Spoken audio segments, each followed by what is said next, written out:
Hello friends, नमस्कार। स्वागत है कहानियों की दुनिया में आप सभी का।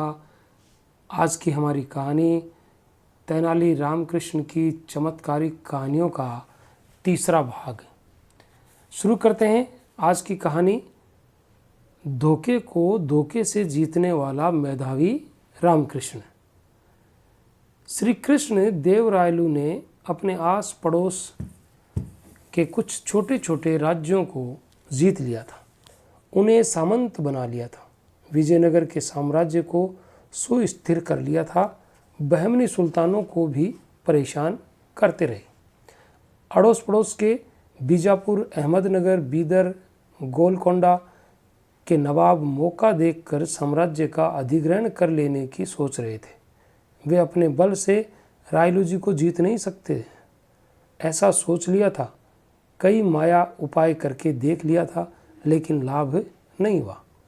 रायलू जी ने उन सब की परवाह न करते हुए राजा के भार को महामंत्री तिम्रसु को सौंप दिया था। वे सर्वदा कवियों और पीड़ितों के साथ सभा आदि करते हुए आनंद से जीवन बिताने लगे थे। इतना ही नहीं, उनके प्रशंसा पात्र बने कवियों और पंडितों का आदर करके हजारों की धनराशि और जमीन जायदाद को दान के रूप में भी देने लगे थे। इस दानशीलता के बारे में जानकारी प्राप्त करने वाले बहमनी सुल्तानों ने रायलू जी के राज्य को युक्ति से प्राप्त कर लेने की सोची। इस काम के लिए अपने राज्य में स्थित एक वैष्णव ब्राह्मण को राजी कर लिया था और उससे यह भी वादा किया कि कार्य सिद्धि करके रायलू जी के राज्य को दान के रूप में प्राप्त कर लेने पर उसे सामंत राजा बना दिया जाएगा। वह पंडित सुल्तानों के पक्ष में हो गया। सप्तांगों से रायलू जी के सिंहासन को दान के रूप में प्राप्त करने के लिए उसने निश्चय किया। अब रायलू जी के राज्य की ओर प्रस्थान कर दिया। उसके प्रयाण के लिए सुल्तानों ने सोने की पालकी का प्रबंध किया। कहार गाना गाते हुए पालकी को ढोने लगे। कुछ दिनों में वह पंडित विजयनगर को पहुंच गया। रायलू जी के पंडितों के साथ सभा होने के समय सभा भवन को पहुंच गया। नए आए पंडित का आह्वान करके उसे ऊंचे आसन पर आसीन किया और उसके बाद में आने का कारण क्या है पूछा। हे महाराज, मैंने कई राज्यों को देखा है, वहाँ के कवियों और पंडितों को हराया है। आपके दरबार के अष्टदिग्गजों को हराने के उद्देश्य से यहाँ आया हूँ, उसने बड़े घमंड के साथ बतलाया। इसके लिए रायलू जी ने अपनी अनुमति प्रदान कर दी। नए आए पंडित ने रायलू जी के पंडितों को एक के बाद एक करके परीक्षा करके देख लिया था। अष्टदिग्गजों के साथ सभी कवि गण हार गए। ये देख रायलू जी खिन्न मन हो गए। कई हुई बात पर अटल रहने वाले रायलू जी ने उससे कहा कि पुरस्कार के रूप में जो चाहे वह मांग ले सकता है। रायलू जी को वचनबद्ध करके नए आए पंडित ने कहा, सप्तांगों सहित आपके राज्य को मुझे पुरस्कार के रूप में प्रदान कीजिए। इस मांग को सुनते सभी सभासद और उपस्थित लोग स्तब्ध हो गए थे। उन लोगों ने सोचा, ये क्या है? कोई भी पंडित ऐसे अवसर पर जमीन जायदाद या फिर धनराशि को मांगता है, लेकिन ये तो पूरा का पूरा साम्राज्य ही मांग रहा है। इसमें जरूर कोई धोखा है। किसी शत्रु राजा ने इसका उपयोग किया है। रायलू जी दी हुई बात पर अडिग रहने वाला राजा है, अतः नए पंडित की इच्छा को पूरा करने का वादा करके 3 दिन बाद आने को कह उसे भेज दिया गया। तब रामकृष्ण कवि ने रायलू जी को हिम्मत बंधाकर, हे प्रभु, इस चर्चा के पीछे कोई रहस्य अवश्य है। हमें डरने की कोई जरूरत नहीं है। काली माता का मुझ पर अनुग्रह है। इस जाल से अपने साम्राज्य को किसी प्रकार बाहर निकाल लूँगा। मुझे अनुमति प्रदान कीजिए। कहा, प्रार्थना की और रामकृष्ण की शक्ति सामर्थ्य को जानने वाले रायलू जी ने इसके लिए सम्मति प्रदान कर दी। रामकृष्ण कवि पास के ही एक गांव को गया। वहाँ स्थित कुछ बालकों को इकट्ठा किया। जैसा मैं कहूँ वैसा करने से तुम लोगों को ढेर सारा धन दूंगा, कहकर उन्हें आशा बंधाई और वे इसके लिए तैयार हो गए। उन बालकों को स्नान कराकर उन्हें वैष्णवों का माला पहनाया और उस गांव के पालकी ढोने वाले कहारों से बातचीत की और स्वयं भी जियर की वेशभूषा धारण कर उस पालकी में बैठ गया। पालकी के आगे तुरही बजाने वालों को भी नियुक्त कर लिया। पीछे पीछे वैष्णव शिष्यों को गाना गाते हुए आने के लिए नियुक्त कर लिया था। इस प्रकार से वे उस गांव से विजयनगर आ गए। उस वैष्णव पंडित के अतिथि गृह की ओर गए। आगे श्रृंगी नाद करते लोगों को पीछे शिष्यगणों के साथ पालकी में आए जियर स्वामी को उस पंडित ने देखा। अगवानी करके उन्हें अपने अतिथि गृह को ले गया। उन सब के लिए भोजन की व्यवस्था की थी। भोजन के उपरांत जियर स्वामी को उचित आसन पर बिठाया और उसने सोचा ये कौन है, कहाँ से आ रहे हैं, इसकी जानकारी प्राप्त कर ली जाए। इस बात को उसने सामने रखा।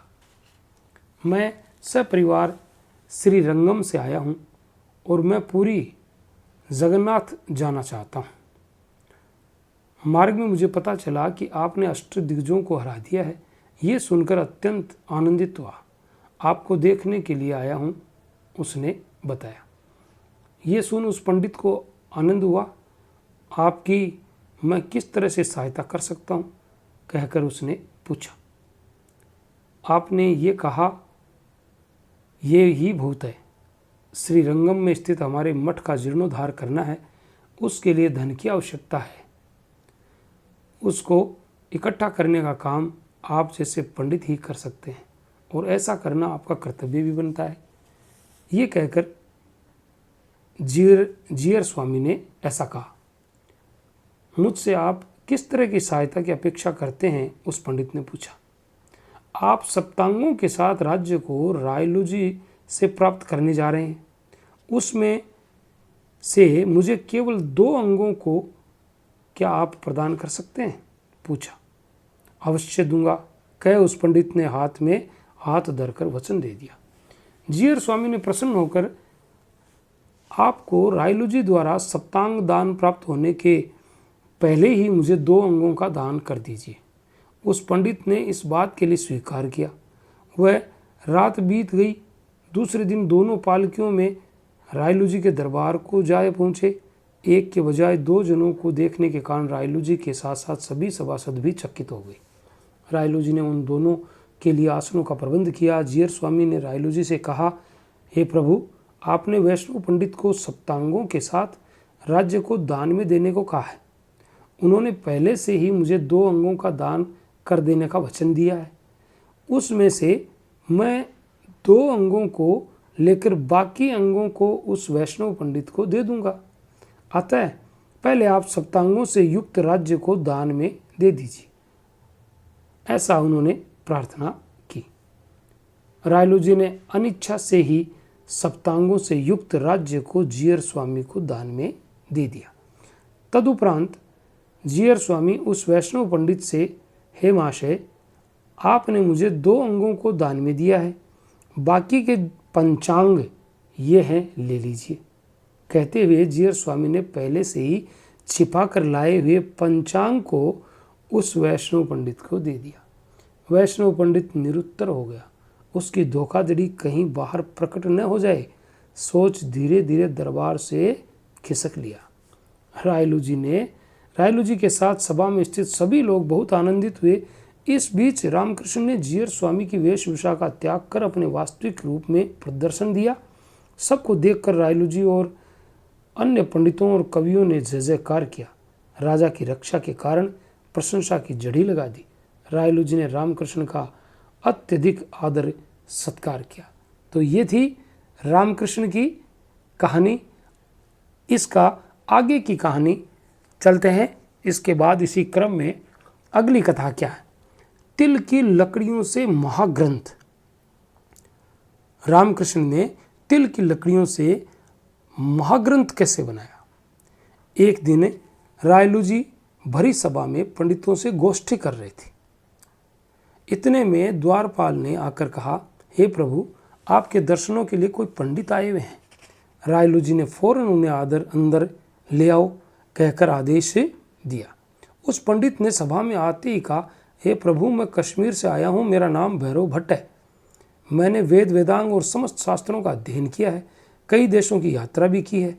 उन राज्यों के दरबारी कवियों और पंडितों से शास्त्रार्थ कर उन्हें हरा दिया है। इसके प्रमाण में उन राज्यों से जय पत्रों को भी लेकर आया हूँ। आपके दरबार में स्थित भुवन विजय के बारे में मैंने सुन रखा है।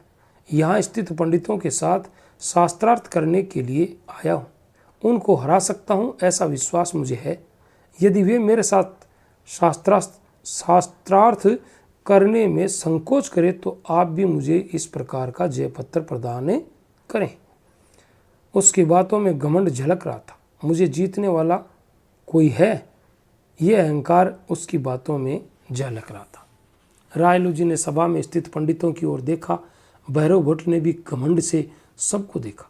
हे प्रभु, इस प्रकार विचार करने की जरूरत है, ऐसा कहे पंडितों ने छटपटाहट के साथ उत्तर दिया। इतने में रामकृष्ण उठ खड़ा हुआ। हे प्रभु, जयपत्र को देने का रिवाज हमारे राज्य में नहीं है। इनके साथ मैं शास्त्रार्थ करूंगा।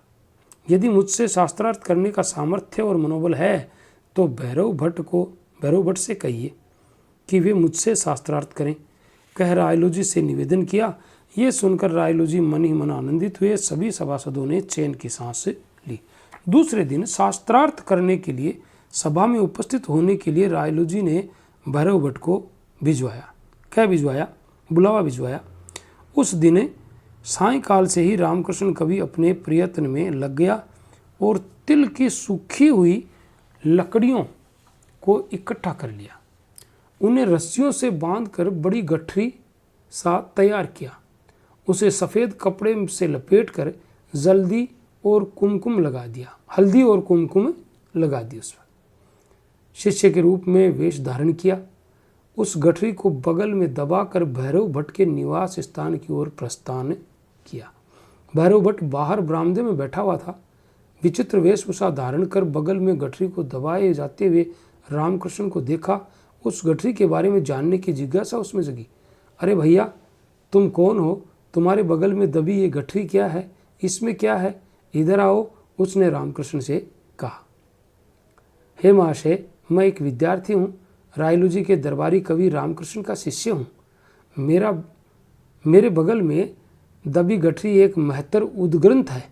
इसके बारे में कल सभा में चर्चा होगी, ऐसा मुझे पता चला है, रामकृष्ण ने उत्तर दिया। भैरव भट्ट में आतुरता बढ़ी। उस ग्रंथ का नाम क्या है? पूछा। हे महाराज, वह तिलकाष्ट महिषबंधनम है। कह शिष्य की वेशभूषा धारण किया हुआ रामकृष्ण कवि वहां से जल्दी जल्दी खिसक गया। उस ग्रंथ के नाम को सुनने के बाद भैरव भट्ट की व्याकुलता और बढ़ गई। अतः अब तक उसने इस ग्रंथ का नाम तक नहीं सुना था। दरबारी कवि के शिष्य में ही जिस ग्रंथ के बारे में मुझे ही नहीं पता है, उसे पढ़ सकने की बुद्धिमता है। इस ग्रंथ के बारे में कल दरबार में मैं कैसे चर्चा कर सकता हूँ, वह सोचने लगा। जिसमें हमारी पहुँच नहीं है, वहाँ हमें अपने को बड़ा या ज्ञानी नहीं कहना चाहिए, ऐसा सोचा। हर स्थिति में उसकी हार निश्चित है, ऐसा निश्चय कर लिया और पराजय प्राप्त कर अपमानित होने के बजाय शास्त्रार्थ में भाग न लेना ही उचित है। सोच रातों रात वह भाग खड़ा हुआ। इस बात का पता हमारे रामकृष्ण कवि को चल गया। दूसरे दिन रायलू जी ने दरबार लगाया। सभी भैरव भट्ट के आगमन की बाट जो रहे थे। रामकृष्ण कवि हाथ में बड़ी गठरी लिए महासभा में बैठा हुआ था। भैरव भट्ट के आने के कहीं भी आसार नहीं दिख रहे थे। रामकृष्ण कवि ने उठकर कहा, हे प्रभु, अब कहाँ है भैरव भट्ट? रातों रात पलायन कर नगर छोड़कर चले गए हैं। उसकी बातों को सुनकर रायलू जी के साथ सभी लोग आश्चर्यचकित हो गए थे। चुनौती देने वाले पंडित के भाग जाने का क्या कारण हो सकता है, उन्होंने पूछा। रामकृष्ण ने लाए हुए गठरी को दिखाते हुए कहा, हे प्रभु, उनके नाम जाने का कारण ये ग्रंथ ही है। और उसने बताया। कौतूहल से भरे हुए रायलू जी ने पूछा, वह ग्रंथ है क्या? उसकी क्या कहानी है? हे प्रभु, ये तिलकाष्ठ महिषबंधनम है। इस ग्रंथ का नाम सुनते ही पंडित अपनी हार निश्चित जानकर मुड़कर न देख पलायन कर गए हैं।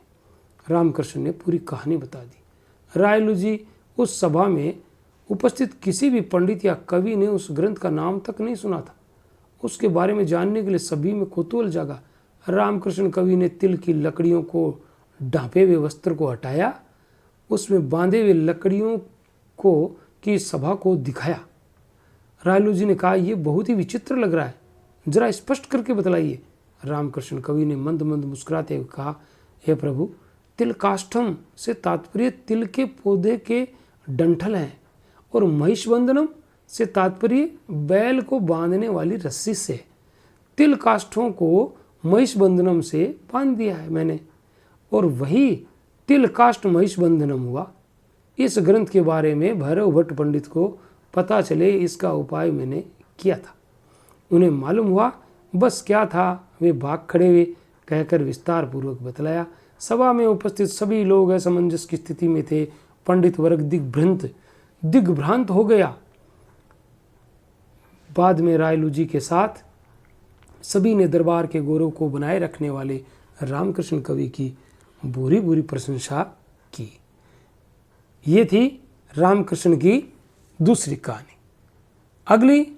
इसी क्रम में अगली कहानी रामकृष्ण की दोनों अनुचरों को बांटा गया पुरस्कार। रामकृष्ण एक बार दो अनुचरों को पुरस्कार किस प्रकार बांटते हैं, इसकी कथा शुरू करते हैं। कृष्णा नदी के तट पर कुचिपुड़ी नामक एक गांव है और पुराने जमाने से ही भारतनाट्यम के लिए और गलियों में बांचे जाने वाले भागवत के लिए उस बस्ती को ख्याति प्राप्त है। एक बार उस गांव में रायलू जी के सामने अपनी कला का प्रदर्शन करने के लिए कुछ भागवत लोग आए थे। रायलू जी ने उनका आह्वान करके उनके द्वारा प्रदर्शित किए जाने वाली कला के लिए आवश्यक सभी चीज़ों का प्रबंध भी कर दिया था। रायलू जी के दरबार में रामकृष्ण कवि हैं, इस बात का भी उन्हें पता था। वे किसी को भी नहीं छोड़ते, ये बात भी उन्हें मालूम थी। उन्होंने रायलू जी से अभ्यर्थना की कि किसी तरह रामकृष्ण को वहाँ आने से रोका जाए। इसके लिए उन्होंने स्वीकृति भी दे दी। पड़ोस के गांव में कोई काम करने को कह करके रामकृष्ण को वहाँ से भेज दिया गया। रामकृष्ण साधारण व्यक्ति तो था नहीं।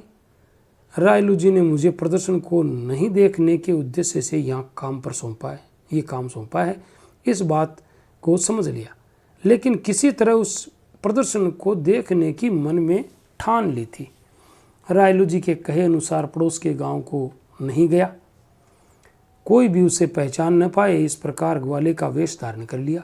एक छोटे से काव्य को अपने कपड़ों में छिपा लिया और प्रदर्शन हो रहे स्थान पर पहुंच गया। प्रदर्शन को देखने के लिए लोग झुंडों में पहुंच रहे थे। उनके साथ मिलकर अंदर जाने लगा, लेकिन बदले हुए वेशधारी रामकृष्ण को अनुचरों ने पहचान लिया था। अंदर जाने से रोक दिया। प्रदर्शन के आरंभ होने का समय हुआ। रामकृष्ण कवि अनुचरों से अनुनय विनय करने लगा। हे अनुचरों, रायलू जी ने भागवत वालों के साथ पंडितों का भी सम्मान करने का कार्यक्रम रखा है। वहाँ पर जाने पर मैं ही अवश्य जीत जाऊँगा। सोच उन अन्य कवियों ने मुझे वहाँ नहीं जाने दिया है। मैं वेश बदल कर जा रहा हूँ, अतः वहाँ के उन पंडितों को अवश्य ही हराकर पुरस्कार प्राप्त कर लूँगा। मुझे वहाँ जीतना ही है, पुरस्कार की आशा नहीं है। अगर मुझे तुम लोग अंदर जाने दो तो मैं मुझे प्राप्त हुए पुरस्कार को तुम दोनों में समान रूप से बांट दूंगा, कहकर उनसे अनुनय विनय किया। अनुचरों ने रामकृष्ण की बातों पर विश्वास किया। धनराशि मिलेगी सोचा, थोड़ा लोभ हुआ। फिर भी कवि जी तो वेश के बदले हुए हैं, सोच उन्हें अंदर जाने दिया। रामकृष्ण धीरे धीरे प्रदर्शन हो रहे मंच के पास गया। उस समय कृष्ण लीला की प्रदर्शनी हो रही थी। उस समय का दृश्य कृष्ण द्वारा ग्वाल बालों के यहाँ दूध मक्खन चोरी करने का था। रामकृष्ण ने अवसर पाकर अपने साथ लाए काव्य को कृष्ण वेशधारी पात्र के ऊपर फेंक दिया। उस चोट से वह छटपटाने लगा। प्रदर्शन भंग हो गया। अनुचरों ने वेश बदले हुए रामकृष्ण कवि को रायलू जी के सामने प्रस्तुत किया। ये काम क्यों किया? कड़क कर रायलू जी ने पूछा। हे प्रभु, कन्हैया द्वारा हमारे दूध, दही और मक्खन को चुराते हुए देख चुप न रह सका, कहकर उत्तर दिया। उसने उसके द्वारा किए गए काम और दिए गए उत्तर को रायलू जी का क्रोध और बढ़ गया। फौरन उसे इसे 20 कोड़े लगाने का आदेश जारी कर दिया। रक्षक अनुचर कोड़ा ले आए। रामकृष्ण ने विनयपूर्वक कहा, हे प्रभु, आपने मुझे पुरस्कार के रूप में 20 कोड़े लगाने का आदेश दिया है, लेकिन मुझे अंदर आने देने वाले द्वार पर स्थित द्वारपालक हैं। जब मैंने उनसे कहा कि मुझे प्राप्त होने वाले पुरस्कार में आधा आधा उन्हें बांट दूंगा, तब कहीं जाकर मुझे अंदर जाने दिया। अतः कृपा करके मुझे पुरस्कार में दिए जाने वाले 20 कोड़ों को इन दोनों में बराबर आधा आधा बांट दीजिए। अब रायलू जी की समझ में आया कि वेश बदल कर आया और कोई नहीं अपितु रामकृष्ण कवि है। उनके राज्य में रिश्वतखोरी चल रही है। इस बात का खुलासा करने के कारण रामकृष्ण को क्षमा कर दिया। रायलू जी ने उसकी युक्ति की प्रशंसा करते हुए हंसते हंसते उनका पेट फूल गया। तो ये थी उनकी तीसरी कथा। अगली कथा, घोड़े का पालना। घोड़े को पालने के लिए रायलू जी का क्या कार्य हो सकता है, तो शुरू करते हैं हम अगली कथा, घोड़े का पालना। रायलू जी दरबार लगाए हुए थे, इतने में गुप्तचरों ने आकर ये समाचार दिया कि शत्रु राजा विजयनगरम पर आक्रमण करने के लिए तैयारी कर रहे हैं। रायलू जी ने फौरन महामंत्री तिम्रसु और सेनापतियों से मंत्रणा की। उन्होंने फौरन अश्वबल की अभिवृद्धि करने की सलाह दी। उस जमाने में गोवा को केंद्र बनाकर पुर्तगाली व्यापारी घोड़ों का व्यापार करते थे और उनके यहाँ से घोड़ों को खरीदकर विजयनगर में आया करते थे। रायलू जी ने उस अश्वबल के लिए 1 अरब के रहने वाले को अधिकारी के रूप में नियुक्त किया था। इस प्रकार खरीदे हुए घोड़ों को एक एक अधिकारी को एक एक कर प्रदान किया था। हमारे रामकृष्ण कवि के हिस्से में भी एक घोड़ा आया। रायलू जी ने आदेश दिया कि घोड़ों को प्रशिक्षित करके उसको अपने नियंत्रण में करके उन पर सवारी करना भी सीख लेना है। घोड़ों को पालने के लिए एक निश्चित धनराशि देने का भी उन्होंने प्रबंध कर दिया था। रामकृष्ण ने अपने घोड़ों को एक तंग और छोटे से कमरे में रखा। इससे वह उस कमरे में इधर उधर घूम भी नहीं पाता था और उसे दाना और चारा देने के लिए एक छोटी सी खिड़की बना रखी थी। रामकृष्ण उसे प्रतिदिन मुट्ठी भर सूखी घास खिलाया करता था। 2 दिन में एक बार एक छोटे से बर्तन से पानी पिलाया करता था।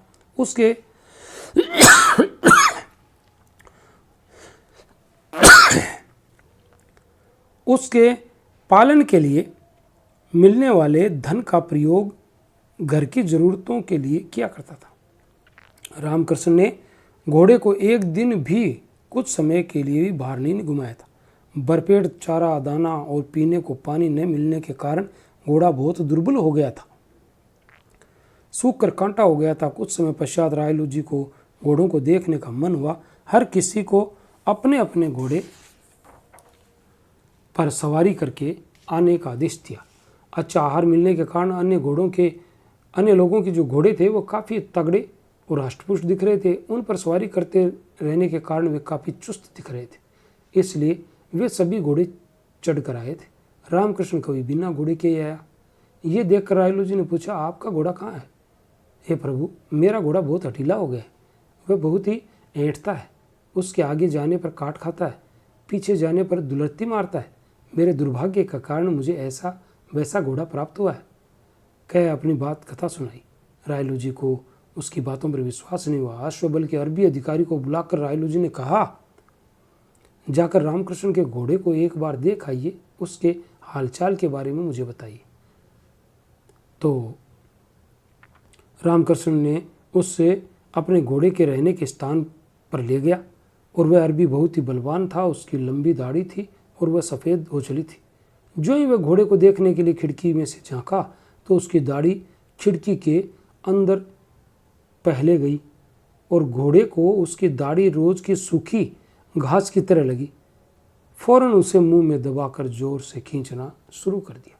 इससे अरबी अधिकारी को बहुत दर्द हुआ। वह उस दर्द को सह नहीं पा रहा था। घोड़ा मार डाल रहा है कह करके जोर जोर से रोने चिल्लाने लगा। दाढ़ी टूटकर अलग होने तक घोड़ा खींचता ही रहा। वह जान बची तो लाखों पाए सोचकर जमीन पर बैठ गया। रायलू जी को इस बात का पता चला। वे फौरन रामकृष्ण के घर चले आए और घोड़े को रखने वाले कमरे में देखा। फौरन उस कमरे के दरवाजे को खुलवाकर घोड़े को बाहर निकलवाया। वह सूख कर कांटा हो चुका है और ठीक से चल भी नहीं पा रहा था, लड़खड़ा रहा था। उसे इस हालत में देखकर रायलू जी का क्रोध 7वें आसमान पर आ पहुंचा था। कीमती घोड़े को चारा दाना न खिलाकर हर महीने उसके पोषण के लिए दिए जाने वाले धन को बराबर लेते रहे, उसे आहार न देकर भूखा रखा और हमें तुमने हानि पहुंचाई है, ये अक्षम्य अपराध है। ऐसा कहकर वो कड़क कर उन्होंने कहा। उस कड़क भरी आवाज़ को सुनकर रामकृष्ण कभी घबराया नहीं। विनयपूर्वक हाथ जोड़ते हुए कहा, हे प्रभु, एक बात पर विचार कीजिए। उस घोड़े को खाना नहीं देने से ही इतना अटीला हो गया और घोड़े को प्रशिक्षित करने वाले उस अरबी अधिकारी की दाढ़ी को उखाड़ फेंका। यदि उसे भरपेट भोजन दिया जाता तो क्या उसे हम नियंत्रण में रख सकते थे? उन बातों को सुनकर रायलू जी मने मन मुस्कुराए। उस सूख कर कांटा हुए घोड़े को गुड़साल को भिजवा दिया, अच्छी तरह उसका पालन पोषण करने की आज्ञा दी और घोड़े के कारण परेशान हुए उस शिक्षक को हर्जाने के रूप में निश्चित धनराशि भी दी। इस तरह से उस आपदा से रामकृष्ण बच निकला। ये थी रामकृष्ण की कथा। इसके आगे की अगली जो कथा है, मुश्किल काम। एक दिन रायलू जी सभा में बैठे हुए थे और उन्हें अचानक एक संदेह हुआ। उसका निवारण करना चाहा। पंडितों और कवियों को की ओर मुड़कर पूछा, सबसे कष्टकर काम क्या है? इस प्रश्न का उत्तर सभा में स्थित लोगों ने अपनी अपनी तरह से भिन्न भिन्न प्रकार से दिया। रायलू जी को वे उत्तर पसंद नहीं आए। इतने में रामकृष्ण कवि ने कहा, हे प्रभु, सबसे मुश्किल काम छोटे बच्चों के रोने को बंद करवाना है या उनकी रुलाई को रोकना है। ताताचार्य और रामकृष्ण कवि के मध्य दरबार में प्रतिदिन किसी न किसी बात पर वाद विवाद होता ही रहता था। रामकृष्ण कवि की बताई बात को नकारना ही उनका काम था। उसी आदत के कारण उन्होंने रामकृष्ण की कही हुई बात को नकार कर काट दिया। हे गुरुवर, आपका विचार स्वीकार करने योग्य नहीं है। छोटे बच्चों को अच्छे बुरे की पहचान नहीं होती है। इतना ही नहीं, क्या साध्य है क्या असाध्य है ये भी मालूम नहीं होता है। ऐसे बच्चे जिद कर रोना शुरू कर दें तो उनकी रुलाई को ब्रह्मदेव भी बंद नहीं करवा सकते। रामकृष्ण ने जोर देकर कहा। ताताचार्य जी उनकी बात से सहमत नहीं हुए। उन्होंने बस बहस करना शुरू किया। हे कविवर, आपकी बातों में दम नहीं है। उन्हें खिलौने देने पर फौरन रोना बंद कर देंगे, उसी तरह खाने या चबाने के लिए खाद्य पदार्थ देने पर भी रोना बंद कर देंगे। इस प्रकार उन दोनों के मध्य वाद विवाद बढ़ता चला गया। उनका और छोर नहीं रहा। अंत में रामकृष्ण कवि ने, हे प्रभु, मैं छोटे बच्चे की तरह जिद करूंगा। ये आचार्य वर्ग क्या मुझे समझा बुझा सकते हैं? जरा पूछ कर देखिए तो सही, कह करके रायलू जी से कहा। ताताचार्य जी इसके लिए राजी हो गए। तब तक ही काफ़ी देर हो चुकने के कारण रायलू जी ने सभा समाप्त कर दी। दूसरे दिन फिर से सभा शुरू हुई और सभा के समक्ष रामकृष्ण कवि छोटे बच्चे की तरह रोने लगे और जिद करने लगे। ताताचार्य जी रोते हुए को लाड करते और चुप कराने का प्रयत्न करते रहे। रामकृष्ण कहते हुए रोते हुए ताताचार्य जी और अपने हाथ बढ़ाए। ताताचार्य जी, न रो मेरे बेटे, आओ मेरे पास आओ, कहे अपने पास बिठा लिया। रामकृष्ण, मुझे झोला चाहिए, एक झोला चाहिए, कह करके लाड करने लगा, जिद करने लगा। आचार्य जी ने एक झोला खरीद कर उसे दिया। फिर रामकृष्ण ने यहाँ से गजशाला के लिए चलिए, कह करके रोना शुरू कर दिया। अब ताताचार्य जी को ऐसा करना ही पड़ा, क्योंकि इसके सिवा दूसरा कोई चारा न था। उसे साथ लेकर वे गजशाला चले गए। वहां जाने पर रामकृष्ण ने झोला दिखाते हुए, उस हाथी को उठाकर इस झोले में डाल दीजिए। छोटे बच्चों की तरह इस तरह जिद करने लगा। ताताचार्य जी को पसीना छूटने लगा। क्या करे, उनके समझ में नहीं आया। चारों ओर स्थित लोग उनकी ओर देखने लगे। रामकृष्ण बिना रुके रोता ही जा रहा था और उसके द्वारा किए जाने वाली जिद और आचार्य जी द्वारा उठाई जा रही परेशानी भी देखकर उनको आनंद आ रहा था। आचार्यवर पस्त हो गए। अब रामकृष्ण को जीतना असाध्य है, ये सोच लिया। अंत में, बेटा, हाथी बहुत बड़ा है, ये झोला बहुत छोटा है, वह इसके अंदर समा नहीं सकता, कह करके समझाने लगे, दुलारने लगे। ऊँ करते हुए इस झोले में हाथी को रखना ही होगा, कहते हुए और जोर से जिद करते हुए रोने लगा। वहाँ स्थित लोग बेचारे राजगुरु पर अच्छी मुसीबत आ पड़ी है कह करके दया दिखाने लगे और सहानुभूति दिखाने लगे। अंततः आचार्य जी की समझ में नहीं आया कि क्या किया जाए। हार मानकर कहा, रामकृष्ण, तुम्हारे तर्क से मैं सहमत हूँ। जैसा तुमने कहा, छोटे बच्चों को समझाना, चुप कराना बहुत मुश्किल काम है। दरअसल तुमसे वाद विवाद कर कौन जीत सका है, कह करके अपनी हार स्वीकार कर ली। रामकृष्ण कवि ने शांत होकर आचार्य जी को छोड़ दिया। इसी प्रकार से अगली कथा रामकृष्ण की, ज्योतिष का भंडा फोड़ने वाला रामकृष्ण। किसी ज्योतिष का भंडा कैसे फोड़ते हैं, ये रामकृष्ण की इस कथा में हम जानेंगे। बीजापुर विजयनगर से दूर है और उस पर बहमनी सुल्तान शासन करते चले आए हैं और वे रायलू जी को जीतकर विजयनगर साम्राज्य पर राज्य करना चाहते थे। वे बहुत समय से इसके लिए प्रयत्न करते चले आ रहे थे। रायलू जी को युद्ध में किसी तरह जीत तो सकते नहीं है, अतः किसी धोखाधड़ी से रायलू जी को जीतने का प्रयत्न करते रहे। इसके लिए मलयाल देश से एक तांत्रिक को बुलवाया। वह मात्र तांत्रिक ही नहीं अपितु ज्योतिष और वैद्य भी था। तुम रायलू जी के दरबार को जाओ और कई ज्योतिष शास्त्र के पंडितों को हराने के लिए आया हूं, कहकर उस शास्त्र में रायलू जी को विश्वास पैदा करो। बाद में कोई ना कोई मंत्र का प्रयोग कर रायलू जी को खत्म करके आ जाओ। इस कार्य को संपन्न करके आओ तो तुम्हें 10,000 बरहालू यानी मोहरें सोने की देंगे, कहा और उसे लालच दिया। वह धन के लिए उस काम को करने को तैयार हो गया। रायलू जी को मार डालने के बुरे उद्देश्य से विजयनगरम आ पहुंचा। अवसर देखकर रायलू जी की सभा में पहुंच गया। हे प्रभु, मैंने ज्योतिष, मंत्र, वैद्य शास्त्रों में बहुत पांडित्य को प्राप्त किया है। आपकी सभा में स्थित कोई भी पंडित यदि उन शास्त्रों में पांडित्य रखता है तो मेरी परीक्षा ले सकता है, कह करके रायलू जी से निवेदन किया। सभी सभासद मौन हो गए। पैदन्ना अमात्य जी को ज्योतिष में थोड़ी पहुंच है। उन्होंने भी कोई उत्तर न देकर मौन धारण कर लिया। रायलू जी चिंतित हो गए थे कि उनकी सभा को अपयश मिलने का कुछ समय आ गया है। इतने में रामकृष्ण कवि उठे। इससे सभी ने चैन की सांस ली। रोगी क्लिष्ट समस्या का समाधान करने के शक्ति मात्र उनको ही प्राप्त थी। सोच में डूबे हुए रायलू जी को भी रामलिंगम अर्थात रामकृष्ण कवि के उठते ही जान में जान आई। रामकृष्ण कवि ने ये कहकर रायलू जी से निवेदन किया कि हे प्रभु, मेरी तबीयत ठीक नहीं है।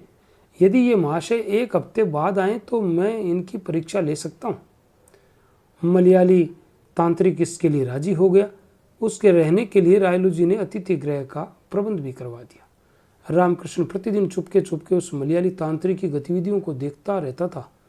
उसकी गतिविधियों एवं चेष्टाओं को देखकर रामकृष्ण को लगा कि वह बुरे उद्देश्य से ही यहाँ आया है।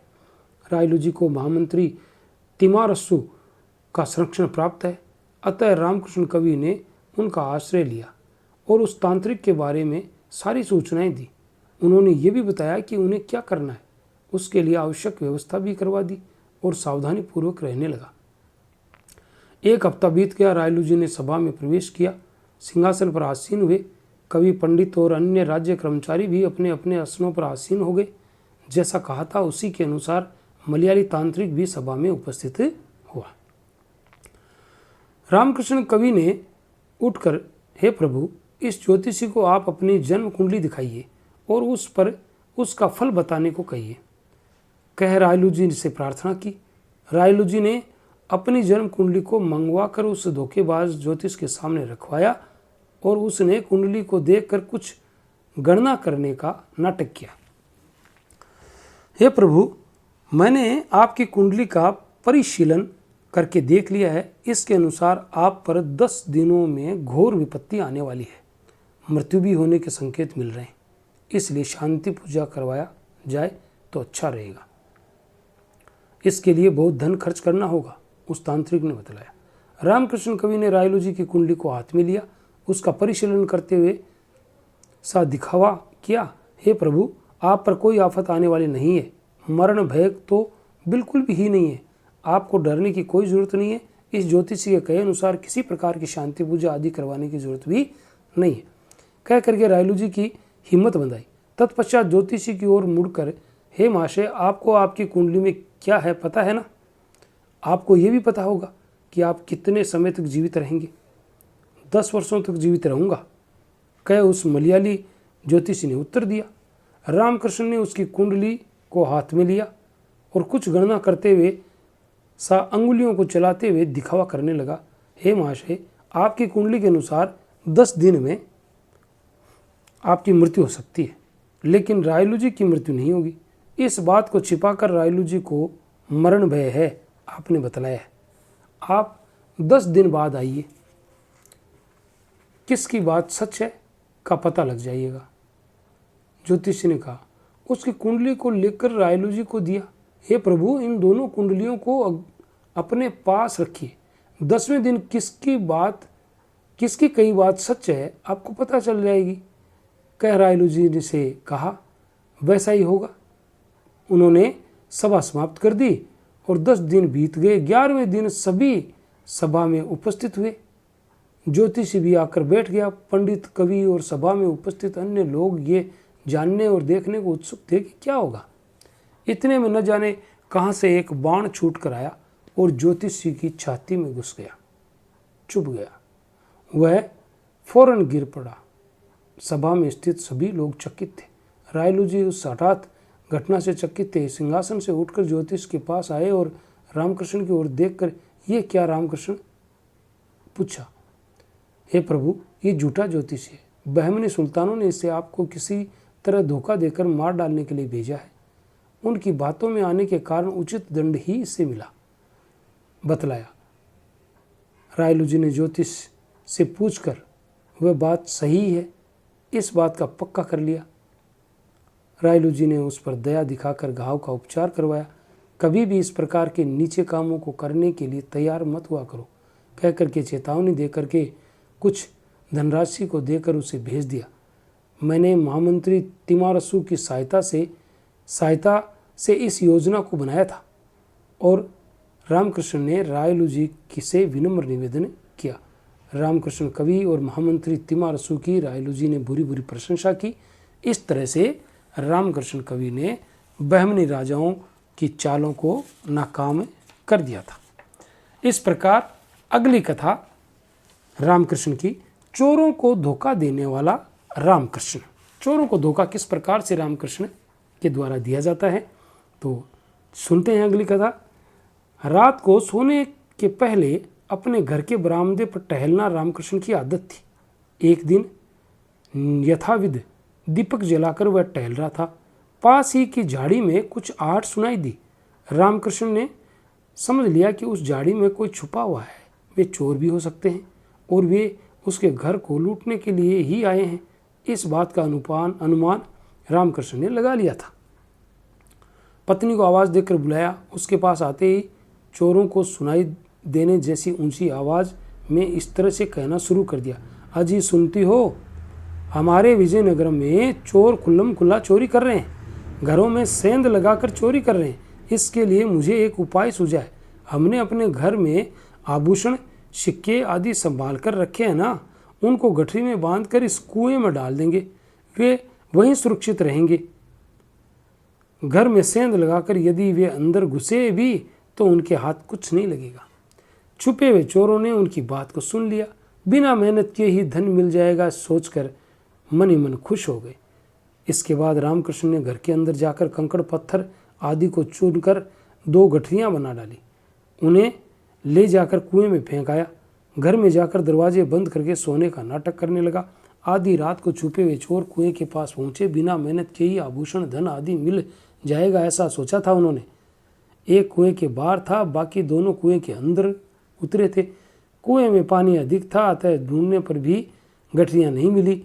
कुएं में उतरे जन बाहर आ गए और कुएं में पानी अधिक है, अतः इतना ढूंढने पर भी गठरियां नहीं मिली, अतः कुएं के पानी को खींचकर बाहर फेंक देंगे तो गठरियां आसानी से मिल जाएंगी। उन लोगों ने सलाह दी। कुएं के पास पानी खींचने की बाल्टी भी थी और उसकी सहायता से कुएं का पानी उन्होंने खींचना आरंभ कर दिया।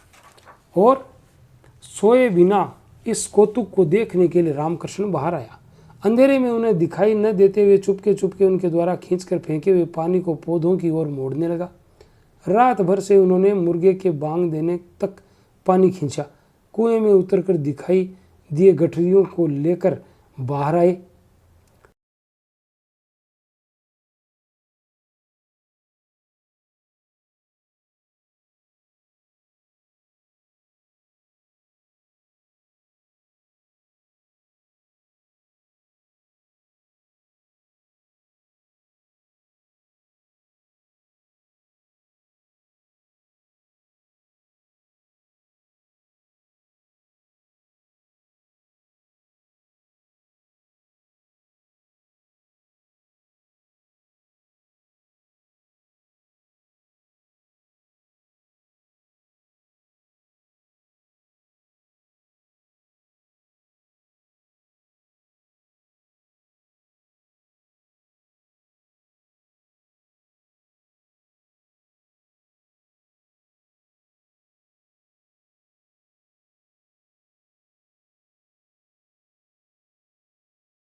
आनंद से उन्हें खोल कर देखने पर उन्हें कंकड़ पत्थर ही उन गठरियों में दिखाई दिए।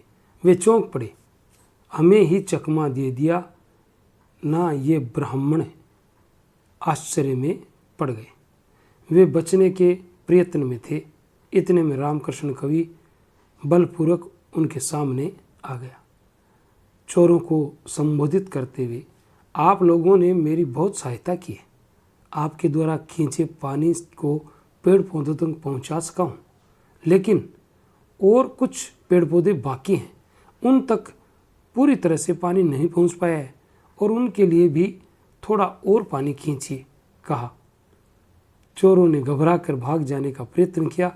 इतने में गश्त लगाते हुए राजा के अनुचर उस ओर आ गए। रामकृष्ण कवि ने उन्हें आवाज़ लगाकर बुलाया और पूरी बात बताई। राजा के अनुचरों ने चोरों को बंदी बनाकर राजा के सामने प्रस्तुत किया। पूरी बात को सुनने के बाद राजा दरबारी चोरों को ही मात देने वाले रामकृष्ण कवि की होशियारी की दाद देने लगा। 4 चोरों को जेल की सजा सुनाई गई और रामकृष्ण कवि को उचित पुरस्कार देकर सम्मानित किया गया। अगली रामकृष्ण की अगली कथा है आपदा से बचाने वाला धैर्यवान रामकृष्ण। एक बार श्री कृष्ण देव राय अपने राज्य का भार महामंत्री तिम्मारसु को सौंपकर काशी यात्रा पर गए थे। उनकी शत्रुता पड़ोस के बहमनी सुल्तानों से थी। उन्होंने पता लगा लिया कि रायलू जी काशी यात्रा पर गए हुए हैं। विजयनगर के साम्राज्य को अपने अधिकार में ले लेने का यही उचित समय, वे सुल्तान आक्रमण करने की तैयारियां करने लगे। उनके पास सब कुछ था, लेकिन हाथी नहीं थे। विजयनगर पर अधिकार करने के लिए हाथियों के दल की बहुत आवश्यकता थी। हाथियों का दल दिल्ली के सम्राट के पास था। उन्होंने इसलिए रायलू जी पर उल्टी सीधी बातें बताकर उन पर जीत हासिल कर उस राज्य को दिल्ली के साम्राज्य में मिला लेने से अच्छा होगा, इसके लिए हाथियों का दल भेजिए, कहकर उन सुल्तानों ने दिल्ली के बादशाह को एक पत्र लिख भेजा और दिल्ली के बादशाह ने खुश होकर हाथियों का दल भेजने की हामी भर दी। रायलू जी काशी यात्रा पूरी कर वापस लौट आए। उन्होंने बहमनी सुल्तानों द्वारा की जाने वाली युद्ध की तैयारियों के बारे में बिल्कुल भी पता न था। वे विलासिता, नाच गानों आदि में उतर रहे थे। बीजापुर नवाब की नर्तकी को उन्होंने बुलवाया। उसे विजयनगर के दरबार में राजनर्तकी का स्थान प्राप्त कर प्रतिदिन नाच गाने का प्रदर्शन करते हुए राजा को युद्ध की तरफ से मोड़ने का काम करने का आदेश दिया।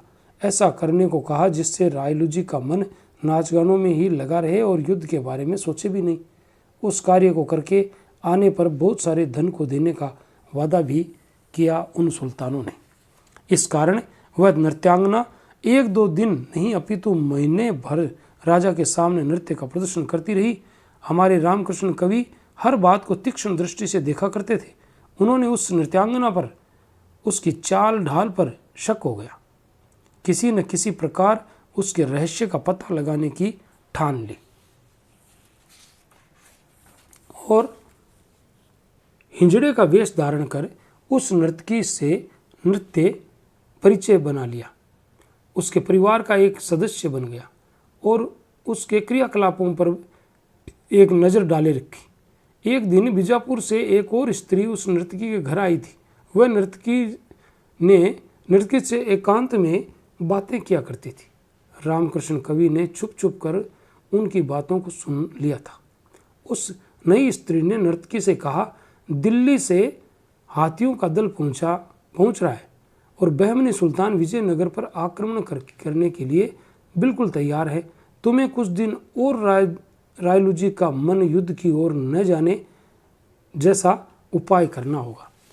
आड़ में रहकर उनकी बातों को सुन लेने पर रामकृष्ण ने सोचा कि घोर आपदा आने वाली है। फौरन जाकर अंतःपुर में स्थित रायलू जी से भेंट की और नर्तकी की वास्तविकता का भान उन्हें कराया। मंत्रियों को, सेनापतियों को युद्ध की तैयारी करवाने का संदेश गुप्त रूप से रायलू जी ने भिजवा दिया। रायलू जी को रामकृष्ण कवि ने कहा कि वह दिल्ली जाकर बादशाह से भेंट कर बहमनी सुल्तानों की चाल के बारे में पूरा बतला कर आएगा। किसी भी तरह हाथियों के दल को भिजवाने से रोक देगा। ऐसा कहकर रायलू जी को विश्वास दिलाया। रायलू जी की अनुमति से एक श्रेष्ठ घोड़े को चुनकर उस पर सवार होकर दिल्ली के लिए निकल पड़ा। कुछ दिन नर्तकी यथाविध रायलू जी के दरबार में उपस्थित हुई। उसके आते ही उसे बंदी बनाकर कारागार में डाल दिया गया। रामकृष्ण कवि रात को विश्राम करते हुए दिन भर यात्रा किया करता था और कुछ दिनों बाद दिल्ली पहुंच गया। एक जगह अतिथि घर में रहने लगा। दूसरे दिन बादशाह के दर्शन करने के लिए दरबार के पास गया, किंतु द्वारपालकों ने उसे अंदर जाने की अनुमति नहीं दी। किसी प्रकार से के उपाय से दरबार में प्रवेश करने का रामकृष्ण ने प्रयत्न किया। ये देख गुप्तचरों ने उसे बंदी बनाकर कारागार में डाल दिया। इस तरह से 3 दिन बीत गए। वह जिस काम से आया था वह शायद पूरा न हो सोचकर वह बहुत चिंतित हो रहा था। फौरन उसे एक उपाय सूझा। मरे सा लेट गया और ये देख अनुचरों द्वारा जेल के अधिकारियों को सूचित करने पर अधिकारियों ने शव को बाहर फेंक देने का आदेश दिया। फौरन उन लोगों ने रामकृष्ण कवि को एक खाट पर डाल दिया और उसे ढोते हुए नगर के बाहर जा रहे थे। थोड़ी दूर जाने पर राह में एक बड़ा सा पेड़ दिखाई दिया और उसकी डालियां रास्ते पर आड़े झूल रही थी।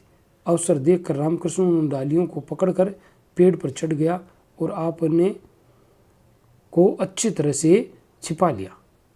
अनुचरों ने देख कि वह खाट पर नहीं है, मरा हुआ भूत बन गया है, सोच अपने रास्ते चल दिए। बादशाह के अनुचरों के चले जाने के काफ़ी देर बाद रामकृष्ण कवि पेड़ से उतरकर नीचे आया। एक दूत के रूप में भेष बदल लिया। दिल्ली के बादशाह प्राय टहलने जाया करते थे। रामकृष्ण ने उनके टहलने के स्थानों के बारे में जानकारी प्राप्त कर ली थी। उन परिसर प्रांतों में भी घुमा करता था रामकृष्ण कवि। यथाविध एक दिन सायंकाल बादशाह अपने वजीरों, अनुचरों आदि के साथ टहलने को आए। मौका देखकर रामकृष्ण बादशाह के सामने आया, झुककर बादशाह को सलाम किया और अपने पास भली भांति रखे हुए एक पत्र को मौका देखकर बादशाह को दे दिया।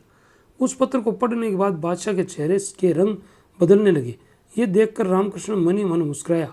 अरे, ये बहमनी सुल्तान बहुत धोखेबाज से लगते हैं।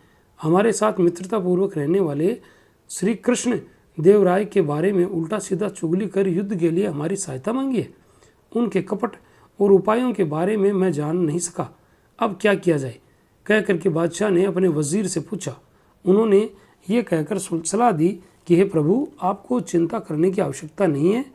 कल ही तो हमारे हाथियों का दल चल दिया था। लौट आने के लिए पत्र लिख कर भिजवा दीजिए। बादशाह ने फौरन पत्र लिखवा दिया और उस पर मुहर भी लगवा दी। उसे रामकृष्ण को देकर फौरन आप इस पत्र को लेकर जाइए और हाथियों के दल को रुकवाइए, इससे आपके रायलू जी का हित होगा, ऐसा कहा।